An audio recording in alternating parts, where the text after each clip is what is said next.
नमस्कार मित्रमैत्रिणींनो, गेल्या 23 वर्षापासून मी व्यवसाय करीत आहे. आपल्या नवीन पिढीनेही व्यवसायात यावं या उद्देशाने आम्ही ह्या चॅनलची सुरुवात केलेली आहे. व्यवसायात येणाऱ्या अडचणी आणि त्यावर आपण कशी मात करू शकतो याबद्दल अनुभवी व्यक्तींकडनं आपण इथे माहिती घेत असतो. जर तुम्हाला आमच्या चॅनलमध्ये उपयुक्त माहिती मिळत असेल तर आमच्या चॅनलला नक्की सबस्क्राईब करा, तुमच्या मित्रमैत्रिणींना शेअर करा. तुमच्या एका सबस्क्रायबरमुळे आम्हाला अजून प्रोत्साहन मिळते आणि धन्यवाद. जयपूरच्या सर्वात महागड्या IB स्कूलमध्ये लेक्चरर असलेल्या, मग कल्याणच्या ज्युनियर कॉलेजमध्ये सिनियर कॉलेज, BEd कॉलेजमध्ये प्राध्यापिका असलेल्या, शिक्षण क्षेत्रात उत्तम करिअरची संधी असूनही दुसऱ्या मुलांच्या जन्मानंतर नोकरी करायच्या इच्छिणाऱ्या नव्हत्या, म्हणून लीना मॅडम यांची राजेश सरांच्या पेंटिंग आणि वॉटरप्रूफिंग या व्यवसायात त्यांची मदत करायला सुरुवात केली होती. आपल्यालाही काहीतरी व्यवसाय करायला पाहिजे असं त्यांना वाटायला लागलं आणि ट्युशन क्लासेसपासून सुरू करून एक सोपा ऑप्शन होता, पण ते करायचं नाही म्हणून त्या आवळ्या अशा ह्या वेगळ्या पदार्थ बनवण्याची आवड निर्माण झालेली. जवळच्या मैत्रिणी, कॉलेजचे सहकारी, नातेवाईक यांच्याकडून पैसे घेऊन आवळ्याची प्रोडक्ट खरेदी करत होत्या. अशा असफल प्रयत्नांनंतर त्यांना एक चटपटीत आवळा मसाला कँडी डेव्हलप केली. SCGC या मेडिटेरिंग 5 बॅचनंतर नवीन फ्लेवर भरून कौतुक केलं आणि जिथे अनेक अवॉर्ड्स बुक केल्यानंतर आमलिका फूड्स ह्या कंपनीचा जन्म झाला. लीना चौधरी ह्या आवळा आणि अत्यंत वेगळ्या विषयावर गेल्या 7 वर्षापासून काम करत आहेत. आता कल्याणच्या जवळपास आवळा प्रोसेसिंगची त्यांनी फॅक्टरीसुद्धा सेट केलेली आहे. आमलिका फूड्समध्ये 2023 ते 24 मधील महाराष्ट्रातील कृषी उत्पन्न क्षेत्रातील सर्वात मोठा प्रोजेक्ट त्यांनी केलेला आहे, अशी त्यांची आज ओळख आहे. आज आपल्या त्या भेटीला आलेल्या आहेत, तर चला सुरू करूया आजचा एपिसोड. फूड बिझनेसमध्ये येण्याचं कारण म्हणजे की एक विश्वासार्हता निर्माण करायची आणि तुम्हाला लोकांना आरोग्यदायी असे प्रॉडक्ट्स द्यायचे आहेत. मग तुम्ही ह्या व्यवसायाची जेव्हा सुरुवात केली तर मग ह्याच्यात सुरुवातीला काही चॅलेंजेस आले का तुम्हाला, किंवा काही अडचणी आल्या का? सो नमस्कार मित्रांनो, व्यापार गप्पाच्या नवीन एपिसोडमध्ये तुमचं स्वागत आहे. आज आपल्यासोबत आलेले आहेत लीना मॅडम, ज्या हेल्थकेअर बिझनेसमध्ये जे आवळ्याचं प्रोडक्ट्स आहे त्याच्यामध्ये व्यवसाय करीत आहेत. तर नमस्कार लीना मॅडम, व्यापार गप्पाच्या एपिसोडमध्ये तुम्ही वेळात वेळ काढून आला त्याच्याबद्दल तुमचं थँक्यू. Thank you sir. तर सांगा, तुमची जी जर्नी आहे या व्यवसायातली, तर त्याच्याबद्दल आम्हाला ऐकून घ्यायला आवडेल. मी सुरुवातीला माझा जो एक्सपिरियन्स आहे तो कॉलेजमध्ये मी ॲज अ ज्युनियर कॉलेजमध्ये लेक्चरर म्हणून काम करत होती. करेक्ट. सिनियर कॉलेजमध्ये पण मी काम केलेलं आहे. शिवळ्याला होते मी, मुरबाडला. अच्छा. इकडे होली क्रॉसला पण मी काम केलेलं आहे, गुरु नानकला काम केलेलं आहे. ओके. आणि आम्ही जयपूरला 5 वर्ष होतो, तर तिथे पण मी IB स्कूलला काम केलेलं आहे. तर असा सगळा माझा ओव्हरऑल जो एक्सपिरियन्स आहे तो लेक्चररशिप आणि टीचिंगमधला आहे. पण समहाऊ ते कुठेतरी आतमध्ये ते एक बीज म्हणतो आपण तसं ते आहे की मला काहीतरी स्वतःचं करायचं होतं. आणि मग त्याला आवळाच का याचं उत्तर मला फार नंतर मिळालं की मी या फळावरच कशी काय वळली. पण फूड बिझनेसमध्ये येण्याचं कारण म्हणजे की एक विश्वासार्हता निर्माण करायची आणि तुम्हाला लोकांना आरोग्यदायी असे प्रॉडक्ट्स द्यायचे आहेत. तर मग ते आपण कसे देऊ शकतो याचा एक थोडासा शोध मी सुरुवात केला की बाबा. आणि सुरुवातीपासून थोडीशी आवड होतीच की काहीतरी प्रॉडक्ट्स नवीन नवीन बनवत राहायचे. मग ते जेवणानंतर मुखवास म्हणून तो सुरुवात झाली आणि हळूहळू ते तसं ते चालू झालं. करेक्ट. मग हे आवळ्यामध्येच तुम्हाला आता व्यवसाय करायचा आहे वगैरे, तर ही पहिली संकल्पना आहे किंवा पहिलं तुमचं थॉट कधी आलेलं, किंवा ह्याच्या मागचं काय होतं तुमचं विचार? बऱ्याच वेळा काय होतं की जेवणानंतर आपण काहीतरी खातो तर ते जे इतरच बाहेरून आणलेले चॉकलेट किंवा क्रेविंग्स येतात सारखं, आणि कॉलेजमध्ये पण बसले असले की ते सारखं क्रेविंग काहीतरी खायचं आहे काहीतरी खायचं आहे. मग ते मी आवळा मला ऑलरेडी स्वतःला खूप आवडतो कारण त्याचे गुणधर्म मला माहिती आहे. आणि शिकवताना पण असं लक्षात आलं की त्याच्यामध्ये व्हिटॅमिन C जे आहे ते भरपूर प्रमाणात आहे. आणि असा एक अभ्यास जसं जसं मला त्याच्यातला इंटरेस्ट वाढत गेला, तसा अभ्यास केला, तसं लक्षात आलं की व्हिटॅमिन C हे आपल्या आहारातून आता बाहेरच गेलेलं आहे. म्हणजे ते इझिली मिळत नाही. म्हणजे मी जेव्हा आवळा असा कॉलेजमध्ये घेऊन जायची वेगवेगळ्या प्रकारातला, तर बऱ्याच शिक्षकांचा किंवा टीचर्सचं हे असायचं, अरे ये कहाँ पे मिलता है, ये हमको तो पता ही नहीं है, म्हणजे अशी त्यांची उत्तरं असायची.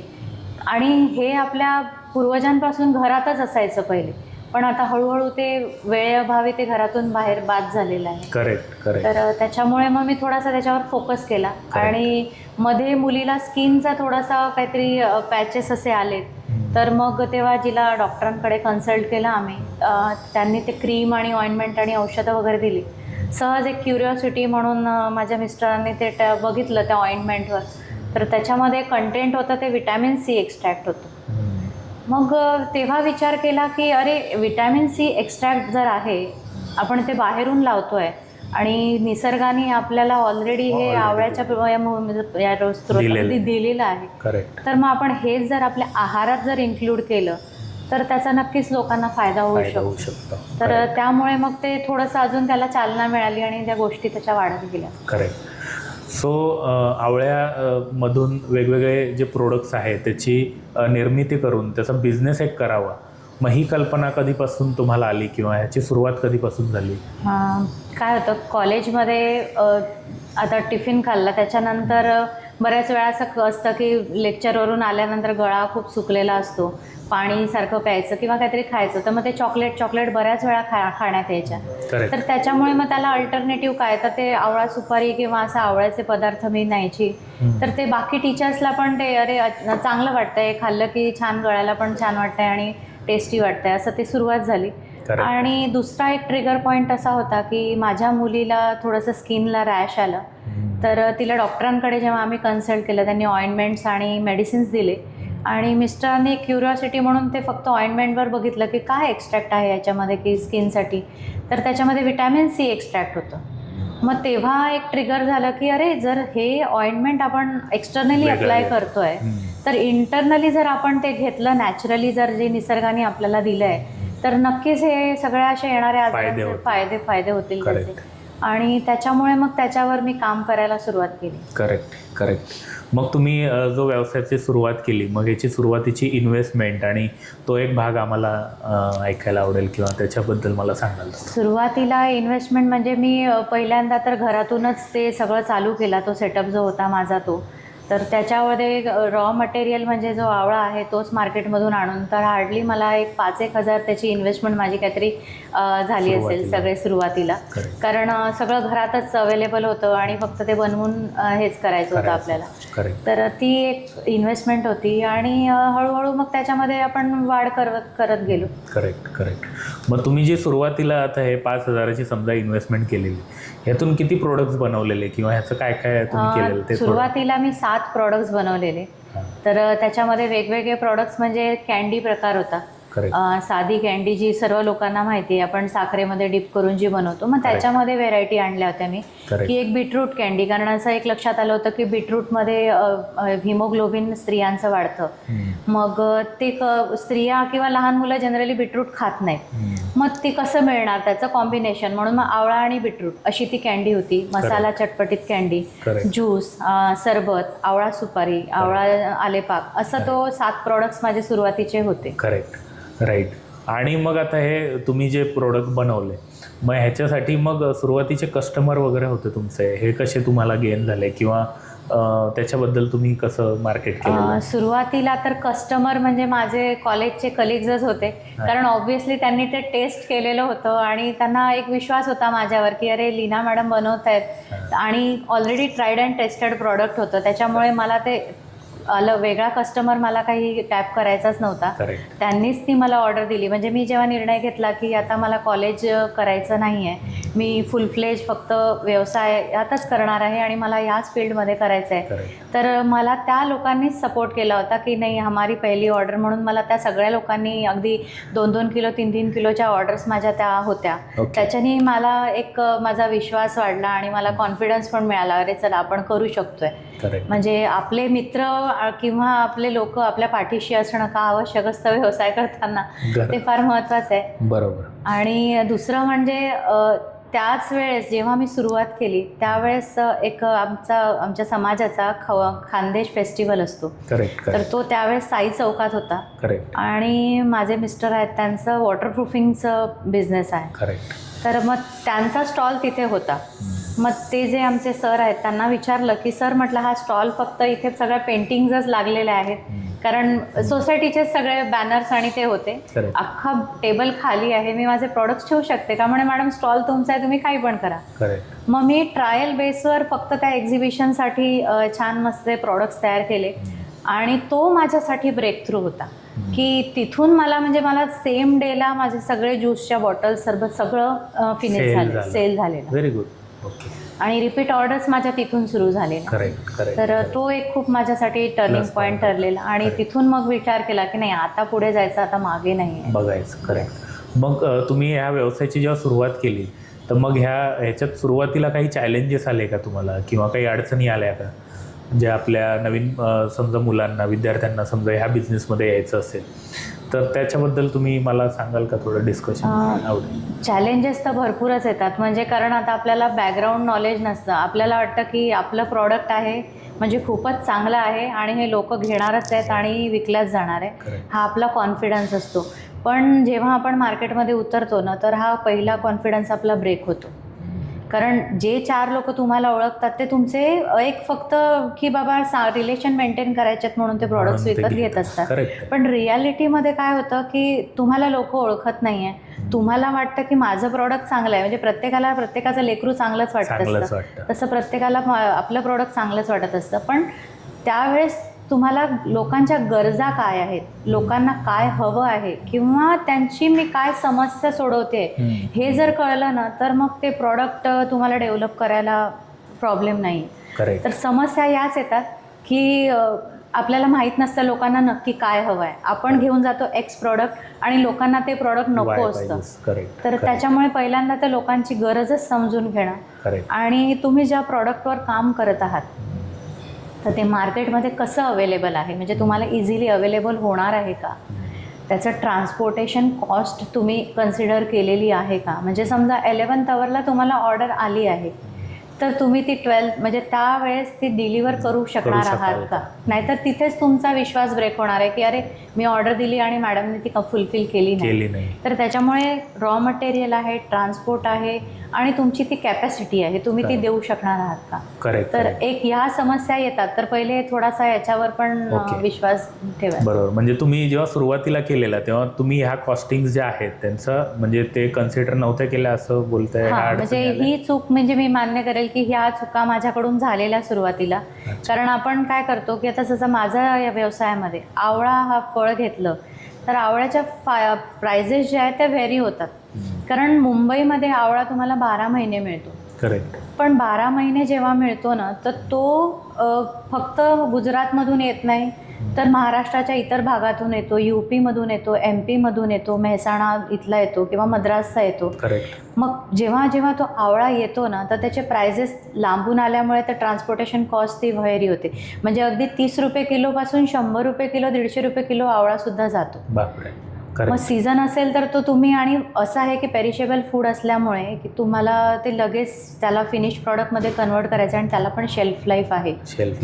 तर तो एक बॅरियर येतो त्याच्यामध्ये की मेन तर प्राइसिंगमध्ये प्रॉब्लेम होऊन जातो. मग जर आता एखादं तुमचे पर्चेसिंग आणि तुम्ही सेलिंग करताना जर आवळ्याच्या प्राइजेस वगैरे वाढलेल्या वगैरे आहेत, मग आपल्या प्रोडक्टच्या प्राइजेस तशाच असतात की त्या तुम्ही व्हेरी करता? नाही, आता काय होतं, कस्टमरला तुम्ही एकदा समजा एक्स प्राइसला दिलेलं तर तुम्ही नेक्स्ट तो रिपीट ऑर्डर देतोय तुम्हाला, एक त्याला तो ब्रँड आवडलाय किंवा ते प्रॉडक्टची टेस्ट त्याला आवडली आहे आणि त्यांनी रिपीट ऑर्डर दिल्याबरोबर तुम्ही त्याची प्राइस वाढवताय, तर तिथे तुम्ही विश्वास तोडला ना त्याचा. तुम्ही प्राइस तुम्हाला मॅन्युप्युलेट करायचं आहे ॲज अ मॅन्युफॅक्चरर म्हणून.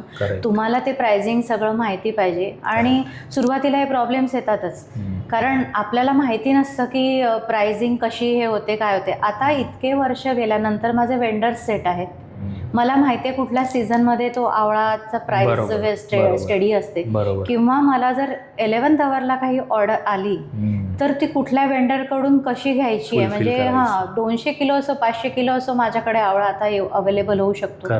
पण सुरुवातीच्या काळामध्ये तुम्हाला ते वेंडर्स सेट करावे लागतात, तर ते थोडंसं टाइम बाउंड आहे, तर ते थोडं सांभाळायला लागतं. जे सुरुवातीचा आता तुम्हाला जसे कॉलेजचे कलिग्स आणि हे जे फॅमिली मेंबर्स वगैरे इकडनं सुरुवातीचा बिझनेस, त्याच्या व्यतिरिक्त जेव्हा तुम्हाला एक फ्रेश कस्टमर किंवा नवीन कस्टमर जो तुम्ही गेन केला किंवा जो भेटला कुठल्या नेटवर्क थ्रू किंवा कसं, सो तो एक अनुभव आम्हाला ऐकायला आवडेल की नवीन कस्टमर मिळवण्यासाठी तुमचं काय स्ट्रगल होतं किंवा त्याच्याबद्दल आम्हाला सांगाल थोडंसं.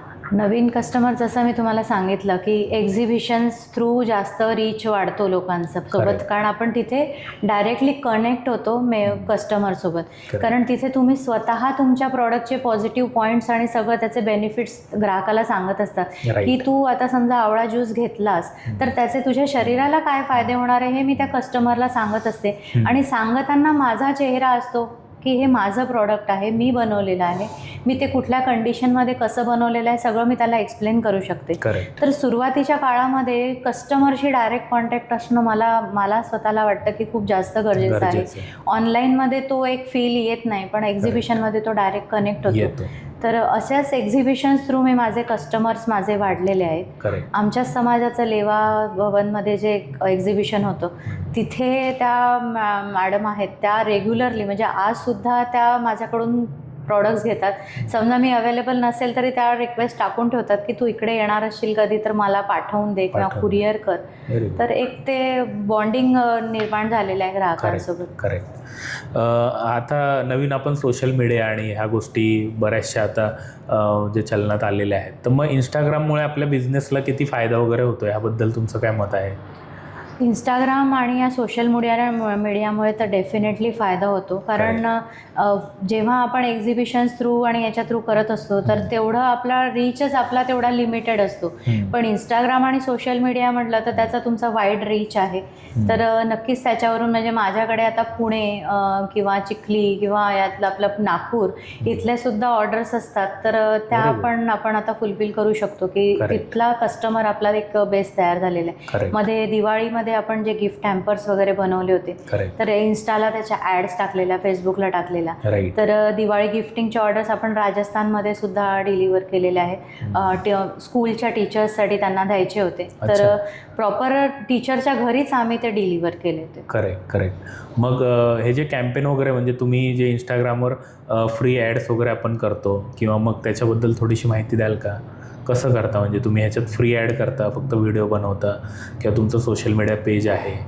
सोशल मीडिया पेज तर आहेच आणि आपली एक एजन्सी आहे, आपण त्यांना ते सगळं काम दिलेलं आहे. प्लस माझी जी मुलगी आहे ती पण म्हणजे आता शिकते आहे आणि सगळं सोशल मीडियाचं वगैरे मोस्टली तीच ते हँडल वगैरे करत असते. आणि फ्लायर करणे किंवा ॲड रन करणे, तर हे सगळं सोशल मीडियाचं आपण करत असतो. सो आता आवळामध्ये तुम्ही जे प्रोडक्ट्स वगैरे म्हणजे हे करतं, मग ह्याच्यात तुमचं सगळ्यात जास्त विक्री होणारं प्रोडक्ट किंवा त्याची तुमचं ESP काय आहे त्याच्याबद्दल मला सांगा. सगळ्यात जास्त सेल होणारं प्रोडक्ट म्हणजे आहे ते आपलं आवळा ज्यूस. कारण काय, आवळा ज्यूस हा विदाऊट शुगर आणि विदाऊट सॉल्ट असा तो आहे. आणि आत्ताची भारताची कंडिशन जर पाहिली तर जवळपास 108 मिलियन पीपल जे आहेत ते डायबेटिक कंडिशनमध्ये आहेत आणि बरेचसे प्री डायबेटिक कंडिशनमध्ये आहेत. म्हणजे आता भारताला एक नवीन ओळख मिळालेली आहे, डायबेटिक कॅपिटल ऑफ वर्ल्ड. ही भारताला नवीन ओळख मिळालेली आहे. ओबेसिटी ही लहान मुलांपासूनच चालू झालेली आहे, कारण त्याला वातावरण आहे, एक कारण आहे. म्हणजे जसा आपण त्याच्यामध्ये अभ्यास करतोय किंवा एक कारणं शोधतो आहोत, तर त्याचं एक कारण हे आहे की दिवसभर मुलं सकाळी उठल्यापासून संध्याकाळी 4-5 वाजेपर्यंत AC मध्येच असतात. त्यांना सूर्यकिरणांचा काही संबंध येत नाही किंवा खेळायला जातील तर ती तेवढी पार. विटॅमिन सी जर म्हणजे तुम्हाला विटॅमिन D जर ॲब्सॉर्ब करायचं असेल तर त्याच्यासाठी विटॅमिन C सगळ्यात जास्त आवश्यक असतं. आणि विटॅमिन Cचं कसं आहे की तुम्हाला ते डेली इनटेक आहे त्याचं, म्हणजे ती बॉडी तुमची स्टोअर करत नाही, ती डेली फ्लश आउट होते. म्हणजे आज मी विटॅमिन C घेतलं माझं, मी समजा आज आवळा खाल्ला तर उद्या तो माझ्या बॉडीसाठी राहणार नाही, मला परत त्याचं इनटेक घ्यायचंच आहे. तर 100 ग्रॅम जेव्हा आपण आवळा खातोय त्याच्यामध्ये तुम्हाला 600 मिलीग्रॅम ऑफ विटॅमिन C मिळतं, जे हायेस्ट आहे कुठल्याही फ्रूटपेक्षा. तर हे जेव्हा अभ्यास करताना असं लक्षात आलं की बाबा याच्यामध्ये नाही आहे. आणि जेव्हा ज्यूस आपण कन्झ्युम करतो तो त्याच्या रॉ टेस्टमध्ये आहे, म्हणजे त्याच्यामध्ये आपण काहीच ॲडिशन केलेलं नाही आहे. करेक्ट. आणि जेव्हा तुम्ही 200 ml मध्ये तो 30 ml आपण ॲड करून घेतोय तर तुम्हाला तुमच्या दिवसभराची जेवढी व्हिटॅमिन सीची आवश्यकता आहे ती तेवढी तो फुलफिल होते. करेक्ट. आणि काय आहे, आवळ्यामध्ये 5 चवी आहेत. आपल्या आहारात एकूण 6 चवी आहेत, पण आहारामध्ये एकूण 5 म्हणजे आपल्या आवळ्यामध्ये 5 चवी आहेत. अच्छा. फक्त लवण म्हणजे मीठ ही टेस्टच आवळ्यामध्ये नाही आहे. म्हणून आवळा आपल्या पुराणांमध्ये मिठाबरोबर खायला सांगितलं आहे की जेणेकरून तुम्हाला एका वेळेसच 6 चवी मिळतील. आणि त्याच्यासाठी खूप सुंदर तो आयुर्वेदात एक श्लोक पण आलेला आहे, बरोबर, की विद्याद आम्लके सर्वान रस लवण वर्जितान. म्हणजे आवळा या फळामध्ये सगळे टेस्ट म्हणजे रस आहेत, फक्त लवण नाही आहे. ओके. कषाय म्हणजे याच्यामध्ये सगळे टेस्ट आहे. आणि हे तुमचं कफ पित्त हरम परम म्हणजे तुमचे कफ पित्त याला दूर करण्याचं काम हे आवळा करतं. असं तो श्लोक खूप सुंदर आलेला आहे. Very good. सो जे आता मुलं शिकत आहेत किंवा आज ग्रॅज्युएट किंवा कॉलेज आउटगोईंग आहेत, सो तुमचं मत काय राहील की डिग्रीनंतर डिग्री कंप्लीट करून बिझनेसमध्ये यावं का, डिग्री त्याच्याबद्दल तुमचं मत काय राहील? म्हणजे ह्या बिझनेसमध्ये येण्यासाठी डिग्री करणं महत्त्वाचं आहे का, किंवा ह्याच्यासाठी काय अभ्यास वेगळा असतो का? अभ्यास असा ॲज सच काही वेगळा नाही आहे, किंवा डिग्री म्हणजे ती आपल्यासाठी ॲडिशनल नॉलेजच असतं, कारण केव्हाही नॉलेज वाया जात नाही. करेक्ट. कारण डिग्री आपण न घेता नुसतंच व्यवसायाच्या मागे लागलो. आज असे पण लोक आपण बघितलेले आहेत की अगदी ते 4थी 3री वगैरे झालेले आहेत, पण आज ते व्यवसायात चांगले आहेत. तो सर्वस्वी निर्णय तुमचा आहे की तुम्हाला कुठल्या ह्याच्यावर तो घ्यायचा आहे. पण शक्यतो पूर्ण नॉलेज घेऊन, शिक्षण घेऊन जर आपण व्यवसायात आलो तर त्याचे बेनिफिट्स अजून वेगळे असतात, कारण आपल्याला त्याचं नॉलेज असतं, कुठलं डॉक्युमेंटेशन आहे, प्रोसेसेस आहे, सिस्टीम्स आहेत, त्या समजायला आपल्याला सोपं जातं. कारण जितकं वाटतं तितकं व्यवसाय सोपा नाही, त्याच्यामध्ये बऱ्याच कॉम्प्लिकेशन्स नंतर येतात. तर एक शिक्षण प्रॉपर झाल्यामुळे आपल्याला त्या गोष्टी लगेच समजायला लागतात. दुसऱ्यावरची डिपेंडन्सी थोडी ती कमी होते. राईट. सो आता तुम्ही हा जो व्यवसाय करत आहे याच्यासाठी काही गव्हर्नमेंट सर्टिफिकेशन्स वगैरे असे काही लागतात का, आणि ते कुठून करावे, किंवा त्याच्याबद्दल काही आम्हाला माहिती द्या. गव्हर्नमेंट सर्टिफिकेशन्स लागतातच त्याला, कारण आम्ही आता फूड व्यवसायामध्ये आहोत. करेक्ट. तर फूडमध्ये तुम्हाला फसाय लायसन्स आहे, शॉप ॲक्ट आहे, हे सगळे तुम्हाला काढावेच लागतात, लायसन्स वगैरे. आणि प्लस माझं जे बॅकग्राऊंड आहे ते MSc BEd आहे. मला फूडचं काहीच नॉलेज नव्हतं, पण एक आवड म्हणून मी ते चालू केलेलं. पण त्याकरता मी वेगवेगळ्या इन्स्टिट्यूशन्समध्ये जाऊन, म्हणजे CFTRI आपलं सगळ्यात रिनोन्ड जी इन्स्टिट्यूट आहे, तर त्या इन्स्टिट्यूटचा मी रेसिडेन्शियल फूड प्रोसेसिंगचा कोर्स केला, की मी जर प्रॉडक्ट लोकांना देणार आहे आणि ते लोकांच्या आरोग्याशी निगडीत आहे आणि मला ते माझा तो ब्रँड एक विश्वासार्ह ब्रँड म्हणून जर निर्माण करायचं आहे, तर मला त्या प्रॉडक्टबद्दल किंवा त्याचं बॅकएंडला जे काही आहे केमिकल कंपोजिशन ते मला स्वतःला समजलं पाहिजे. म्हणून मग मी त्याच्याशी रिलेटेड CFTRI मैसूर असो किंवा मग तामिळनाडू कोइंबतूर युनिव्हर्सिटीला जाऊन मी रेसिडेन्शियल कोर्स केलेला आहे. खादी ग्रामोद्योग नाशिक इथे जाऊन रेसिडेन्शियल कोर्स केलेला आहे. आणि अजून सुद्धा कुठे असे काही कोर्सेस आले फूडशी रिलेटेड तर मी करतच असते, सो दॅट आपलं नॉलेज अपडेट होत राहतं. कारण आपण लोकांना आरोग्य म्हणजे पूर्ण प्रॉडक्ट्स देतो आहोत, तर त्याच्यासाठी आपलं पूर्ण नॉलेज असणं फार आवश्यक आहे. करेक्ट. सो आजच्या एपिसोडमध्ये आपण बघितलं की लीना मॅडम आहे, त्यांचा इथपर्यंतचा जो प्रवास आहे, त्यांचं शिक्षण, त्यांनी व्यवसायात येण्यासाठी त्यांनी काय काय आज प्रगती केलेली आहे, व्यवसायाची आज 8 वर्षाचा अनुभव. सो आपण पुढच्या एपिसोडमध्ये त्यांनी ग्रोथ कशी केली, ह्या व्यवसायाला अजून त्यांचं एक्सपान्शनचे काय प्लॅन आहे, किंवा सोशल मीडियाचा त्यांनी वापर कसा केलेला आहे, सो हे आपण पुढच्या एपिसोडमध्ये बघणार आहोत. तर ह्या एपिसोड जर तुम्हाला आवडला असेल तर नक्की आमच्या एपिसोडला लाईक, शेअर आणि सबस्क्राईब कराल. थँक्यू.